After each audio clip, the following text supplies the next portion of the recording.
खुलुमबाय लोगोफोर नोंथांमोनखौ आंनि सिबि रानि फेमिलि यूट्यूब चेनेलाव बरायबाय आसा खालामो नोंथांमोनहा आंखौ सिगां जेरैबायदि मदद होबोदों बेबायदिनो आरोबाव मदद होबावगोन अन्नानै नोंथांमोनहा बे चेनेलखौ साबस्क्राइब खालामनानै गालांबानो जाबाय लोगोसे लाइक कमेन्टखौथ' हरनो दाबावखा शेयार खालामनो दाबाव जाहाथे गुबुनफ्राबो बे चेनेलखौ मोननो हायो बेनि थाखाय नोंथांमोनहा शेयार खालामनानै होबानो जाबाय बे यूट्यूब चेनेलनि गेजेरजों आङो गोबांथा भिडिअ एंगारलांनो सानदों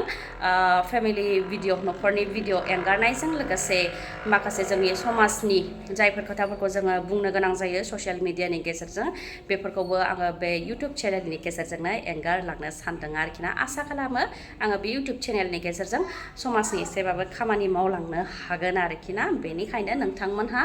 आंखौ मदद होबानो जाबाय आरो बे चेनेला नोंथांमोननि थाखाय मदद गोनां जागोन होननानैबो आंबो सानो बेखायनो अन्नानै नोंथांमोनहा आंनि बे चेनेलखौ साबस्क्राइब खालाम लोगोसे शेयार खालामनानै होबानो जाबाय गोजोन्थों